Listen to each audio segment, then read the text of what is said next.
Hello, I am Maria VidaliI. I'm a practicing architect in Greece and a professor at TKMS CYA Studies Abroad program in Athens, in Greece. I'm very glad to participate in the 15th International Conference on Design Principles and Practices, and I wish we could share in real time this conference and workshop together. I would be very happy to receive your comments, ideas and suggestions on this workshop and presentation. I will start sharing my presentation. The title of my presentation is a Project Agenda, Research and Teaching, Narrative, Metaphor and Fiction in Architectural Education.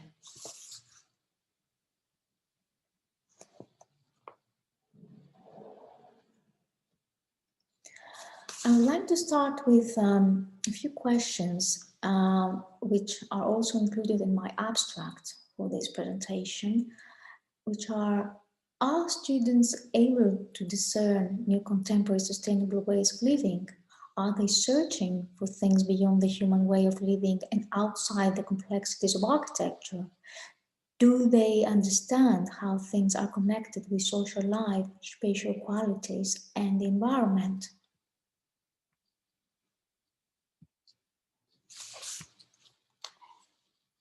In this presentation, I would like to develop a project agenda with the aim of presenting a methodology as a new tool in architectural education that allows us to reach an in-depth understanding of space and place. I will also develop a theoretical framework and examine the importance of research and samples of the methodology's implementation in teaching and students' work. In my work as an architect, I realized the importance of narrative in my work. When discussing a project with clients, I include common metaphors of their own life into an architectural narrative that is intimately connected with the place and landscape of the given site and environment. As a researcher, PhD candidate and author of 8 fictional narratives, each followed by scholarly interpretations a few years ago, I was guided by phenomenological and hermeneutical methods, anthropological principles, and ethnographical observations. I then realized, as Paul Emmons, Matthew Fenderstein, Carolina Dyer, and Luke Finney argue, that drawing, like storytelling, exists across the ambiguous dimension of reality and fiction. Architects actively construe stories while drawing, and the ways that these stories are constructed are inseparable from the way a project is designed. My objectives in this presentation are to propose new tools for young architects in order to develop their understanding of space and the ways in which life is negotiated within the boundaries of each public, private, or common space. This methodology distances itself from drawings and modeling tables and introduces the world of text in view of the fact that narrative and imagination have been tools in the hands of both architects and authors.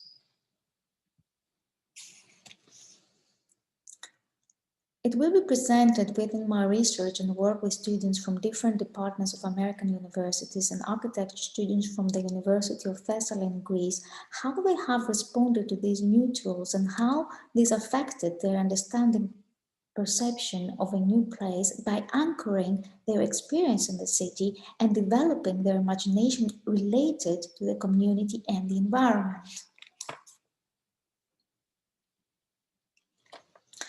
During my PhD research, I focused on the farming landscape and village life on the Greek island of Tinos. I became aware of a different meaningful regionalism emerging through traces, histories, testimonies, and an authentic dialogue as both described by Pérez Gomez, a dialogue where the world as part of a story gives meaning, opens up a space of experience, a cosmos or historical world, whichever may be the cultural inheritance of the architect and the horizon of expectations, the projections of the architect's imagination for a better future for the common good.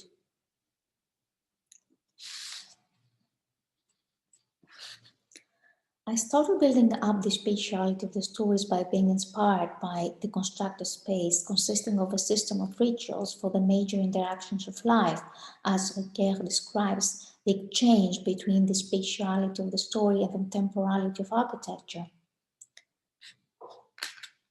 Acting mimetically myself, I created an archive of verbal history of the villagers' personal histories about important issues in village life, old contracts of their properties and other testimonies. I created 8 fictional narratives based on the metaphor of the villagers' own metaphors of their reality, held together by my personal experience in the village. My focus was on boundaries, liminality, negotiation, and language. I imitated their storytelling, creating fictional narratives out of their stories, their spaces, their life with animals, their collective life. However, the plot I worked on was imaginary. This allowed me to fully appreciate Ricoeur's argument about how words and sentence can reveal discourse in the world, entering language and the function of making images. I was aware of the poetic metaphor connected to our body in the form of feeling and the act of reading, which finalizes the work, enriching it with new interpretations and allowing it to be reinterpreted in new historical contexts.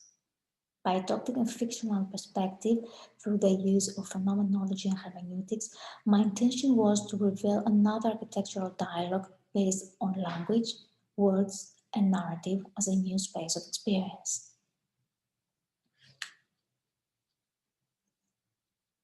Why I use narrative? Primarily through my PhD research, as I have already mentioned, I became aware of the value of metaphor as a natural language of sharing and communal way of living that is connected with the natural and built environment. I realized that the stories shared by the small community of the villagers connect language with a mimetic action, habit, which again connect our bodily and mental experience with the environment, but also place and space.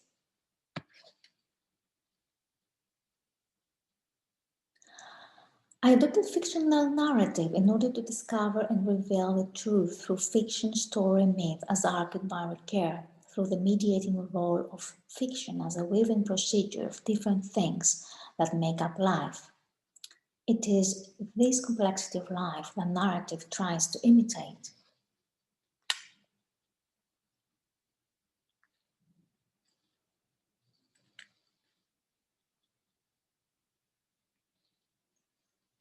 The role of metaphor. During research, texts such as contracts, testaments, verbal history, and narratives based on the idea of boundary and property help me understand the small community's perception of ownership and dwelling through the different set of metaphors and interpretation that boundaries and liminal spaces reflect on their lives.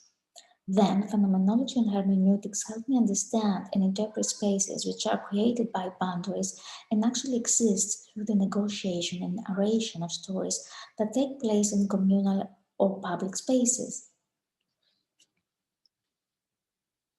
I soon realized that the people's stories consisted of a series of metaphors about what dwelling is in this part of the world, in this specific landscape within a contemporary way of living, which also draws upon a long tradition.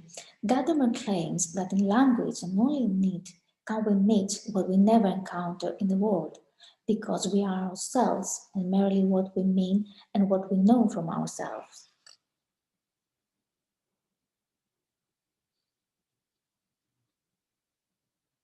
This knowledge from ourselves also involves emotions, which is another way of connecting ourselves with space and environment through fiction. The role of imagination. The fictional narratives which I created were based on collective narratives and narrations, but also my personal experience in the small community of Campos combined an imaginary plot. They were intended to function in a mediatory way for fiction, not by being mimetic or a duplication, but as a creative reconstruction. Through this reconstruction, I realized how Kearney, in connection to the work of Ricoeur, explores the ability of language to open up new worlds, not as a collection of the subjective, but through productive linguistic imagination, the metaphorical imagination, as he calls it, which not only combines the verbal and non-verbal, it also produces new meaning by confronting a literal with a figurative sense. Paris Gomez also cites Ricoeur's preference for a linguistic model of imagination, that is the replacement of a visual model with a linguistic model, writing that imagining folded into the function of metaphor. It was revealed to me that moving from description to interpretation, the imagination was regarded more in terms of language than vision. As Kearney reports, citing Ricoeur, imagination is a semantic innovation, an indispensable agent in the creation of meaning in and through language. When bringing together the meaning of narrative, imagination, and interpretation as experienced in the small community of campus through its public and private realm, but also its landscape, I experienced how semantic innovation, in the sense proposed by Perez Gomez, as the linguistic hermeneutic imagination, allows us to examine the relationship between tradition and innovation, an indispensable element for the proper social functioning of architecture. Imagination appears common both in language as narrative, fiction, story, and architecture. The role of fiction. A small community such as the one I explored in my personal research, but also a bigger community in the city, allows us to observe different ways of living in spatial perception through architecture, but also through the narratives of its inhabitants. As Perez Gomez argues, the mindset that rejected both the significance of myth for human beings and poetry as a legitimate form of knowledge led to contemporary architecture based on economic benefits, technological production, institutionalized frames, and political authority. Additionally, another aspect of the role of fiction that Grassi mentions is how the metaphorical imagistic form of language, as he describes it, can offer a different manner of philosophizing.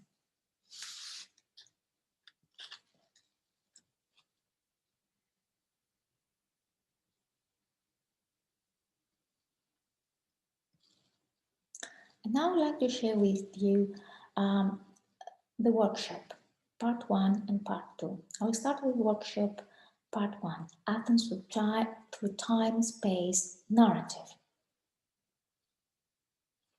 In 2017, I taught the contemporary urbanism course, Athens through time, space, narrative, in a studies abroad program, and 2 more courses, Understanding and Imagination Before Designing, and the Scale of the Vernacular in the Contemporary City, at the School of Architecture of the University of Thessaly in Greece, where I implemented the methodology presented above.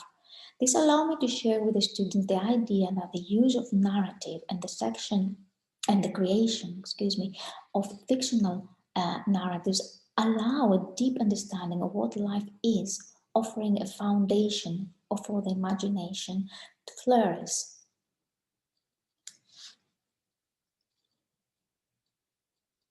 The project agenda workshop in this presentation is drawn from the course Athens through Time, Space, Narrative.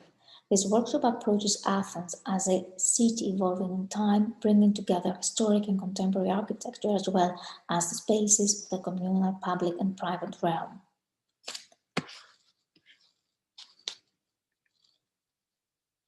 The workshop focuses on the Athenian landscape and its environs, on its social, cultural, and urban fabric, in order to reveal boundaries and spaces of crisis, migration, negotiation, and coexistence, as this takes place between the ancient and the new, between the center and the edges of the city. These spaces were recorded through the students' observations, videos, photos, texts, literature, and discussed during its seminar. The purpose of this workshop in this particular city was to reveal the complexity of the Mediterranean metropolis. It is asking students initially to observe, understand, organize their observations, and to write their own stories about the city through their understanding of the city's places and urban spaces. The time schedule of the workshop could be extended from 2 to 3 or more weeks by additional focus on the urban structure and phenomena of the city and by introducing design activities ranging in scale from an installation, urban furniture, to a building. The aim of this workshop was to help the students understand the urban characteristics of Athens or any other city whose complexity they would wish to explore. This is a complexity woven through the coexistence of liminal spaces that are explored as a passage between two dissimilar situations, e.g., public and private, contemporary and historic. It is a space that transforms its inhabitants passing through it. The workshop also explores boundaries by considering their spatial, cultural, and social structure.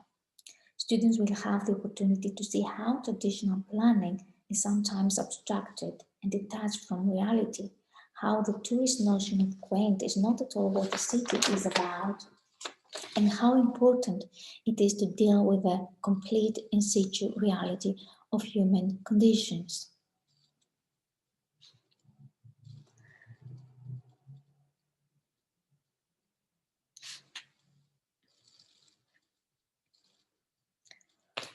Now I would like to talk to you about the structure of the workshop. Seminars. The workshop consists of seminar sessions and related field trips. Seminars introduce students to the methodology that will be adopted, the history of each area through historical and contemporary narratives related with the place and urban structure. Furthermore, students are introduced to the phenomena in each area along with the uses and practices that have been established within it. Field trips. Field trips are important because they allow students to create their personal archive by experiencing, recording, and understanding the urban cultural and social structure through observations based on the following: what they see, listen, touch, step on, smell, their observations of what is old and what is new, the differences in scale, the shadows, vegetation, human movement, and uses of space. Students are asked to respond by exploring maps and physical spaces of the city, objects, landscapes, or monuments, creating that way their own archive of text, photographs, images, and critical interpretations.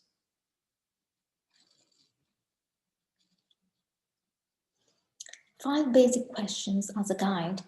What are the boundaries that one can discern in the urban, social, and cultural map of Athens?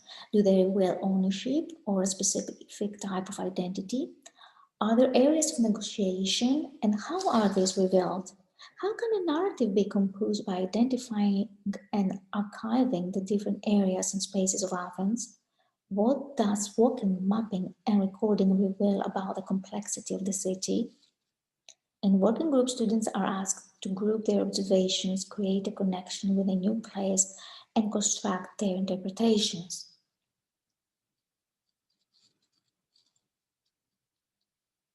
In this project agenda outline, metaphor, narrative, and fiction are presented as tools to help students gain a thorough understanding of what this Mediterranean capital really is by following their personal route in the city and thus developing their own perception of what the city of Athens really is.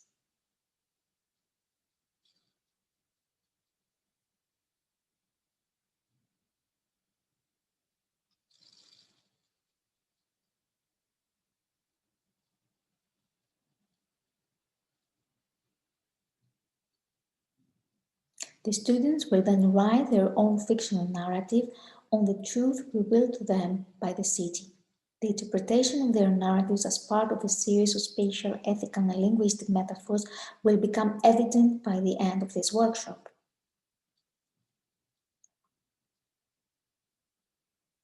By the end of the seminar, students will be able to work on a methodology aimed at a deeper understanding of a fairing reality, a way of seeing and thinking, perceive the series of negotiable or non-negotiable boundaries that coexist in a city such as Athens, create a valuable archive of data about life in Athens, develop different ways of documenting the city in order to reveal a reality based on their experience interpretation, employ mapping as a tool for an analytical and projective urbanism.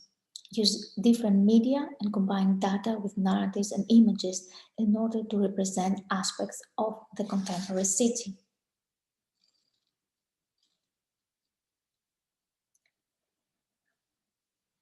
After students develop an understanding of different city areas based on their experience of space, place, edges in the city, boundaries of public and private spaces and life events, practices and uses as information about the history and the urban structure of the city, they create their fictional stories through their fictional plot.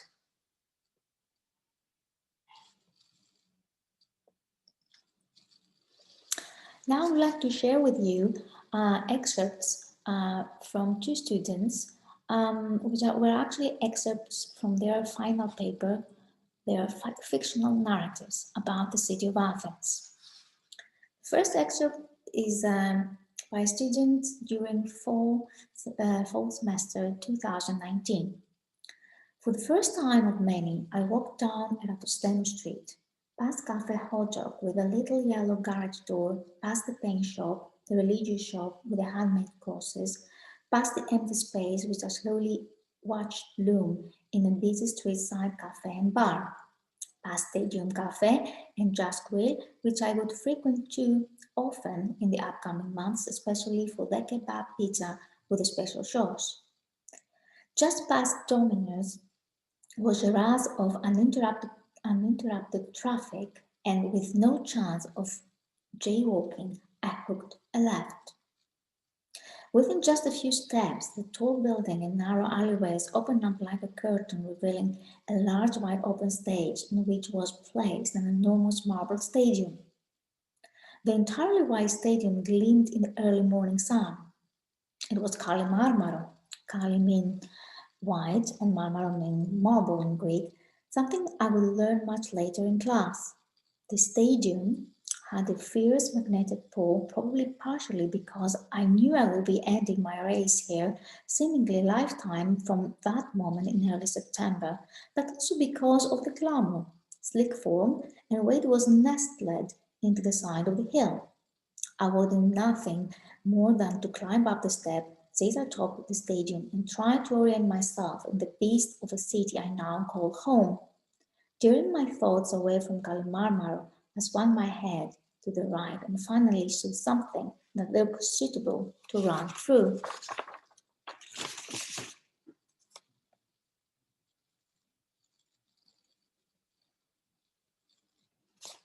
This is part of students' sketchbooks with their observations, sketchbooks and logbooks. The second excerpt from the second fictional narrative. This is by a student during spring 2020 and actually during COVID-19 lockdown. When we turned onto the Dionysioropagite, we were shocked at the sight. No magician on the corner with his floating metal orb, no ladies in babushkas trying to peddle us roses, and no school groups gathering around the south entrance of the Acropolis. The pedestrian street was entirely empty as the wind raced up its incline. Any warmth offered from the Mediterranean sun directly overhead was rejected by the chilling gas. We continued on our journey past the massive Acropolis Museum, our heads sweeping left to right from neoclassical buildings to the pinnacle of classical architecture, the Parthenon. I had neglected to visit to the top of the rock for the first part of my trip, thinking I had all the time in the world. But in that moment, I felt grateful to have squandered its treasures a week earlier. At the top of the Dionysiou Areopagitou, there was no red and yellow tour buses. We ducked into the forest, turning sideways and lifting our arms to make it past the barricade with our bellies full of roast pork, grilled pita and tzatziki. The wind was muted by dense growths of olive and pine trees all around. The trees also blocked out the warming sunlight, sending a sharp shiver through my body. We stopped at the church of Ius Demetrius Loubardiaris to admire its mixed stone exterior and were greeted by the smell of burning incense seeping through the loose window frames. As we turned right, the two dogs behind the barbed wire fence, who usually bark at me when I run past, sat with their heads on their paws, tracing each of our steps with their beady eyes. We climbed up the metal ramp, our lewd steps drawing an attentive gaze from one of the pups, and were welcomed to the lookout by a blast of wind. We had reached our destination.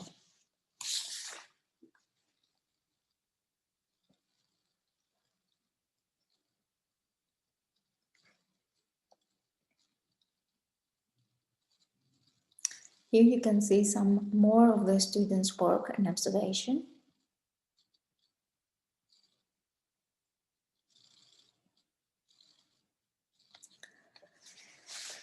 And now I would like to move to part 2 of the workshop and the design process.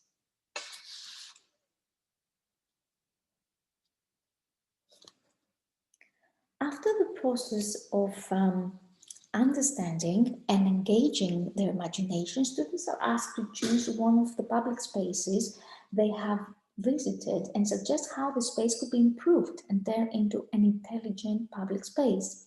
They are invited to explore how our perception of space can be developed in connection with our participation in charitable and private events or activities of everyday life. These events express, reflect, and maintain a dialogue between space and body, or between space, body, and an object, installation, or furniture in public space. There is a wider space created and defined by a series of human activities and a series of interpretations.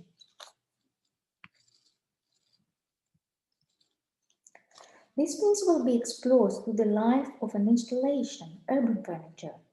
Students will develop a particular design proposal for furniture and each installation in public space. In that way, they will investigate its materials and phenomena, social and culturally, that coexist in this area and take place daily around their installation space.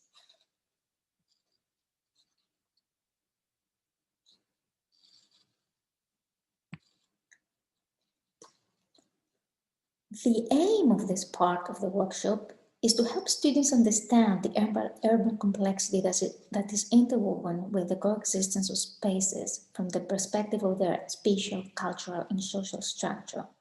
The students have the opportunity to distinguish between urban and social boundaries that create a public or communal space, experiment on how an installation affects and is affected by the life in the city, explore and understand the structure and connection between their proposals and the existing situation in that particular area of the city, and to develop a deep understanding of the site and design a project for communal needs.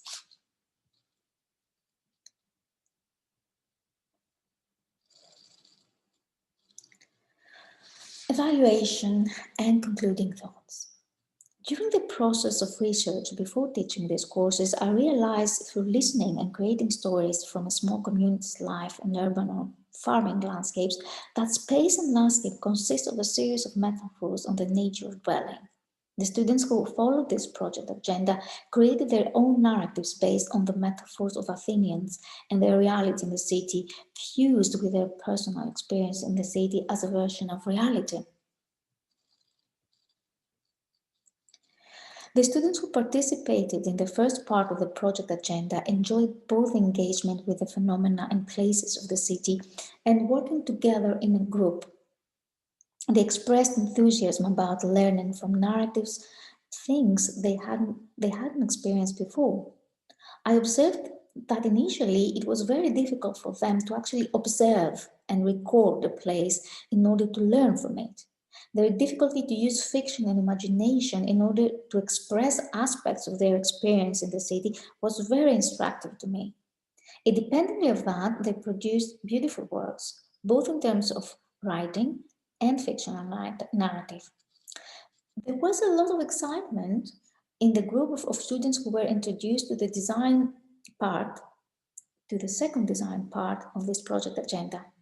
I felt that their engagement and interaction with the place they had all explored under a specific methodology and directions help them primarily develop a common approach or language, we could say, in order to be able to communicate with each other and share their understanding.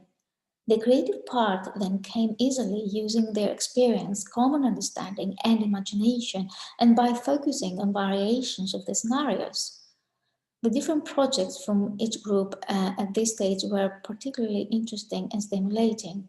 In this workshop, metaphor, narrative, and fiction are presented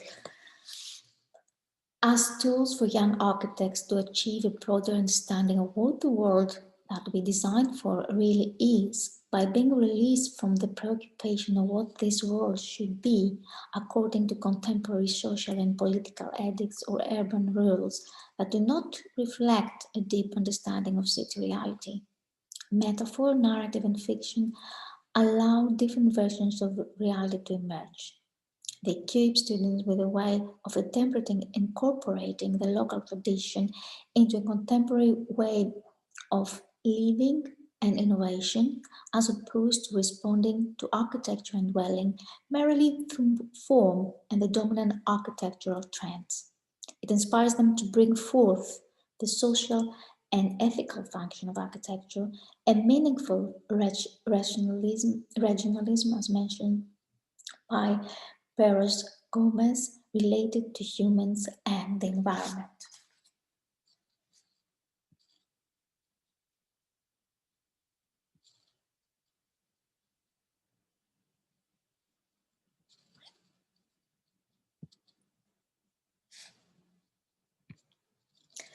Thank you very much for following my presentation. I would be very happy to receive your comments, ideas, and some suggestions on this work. Thank you.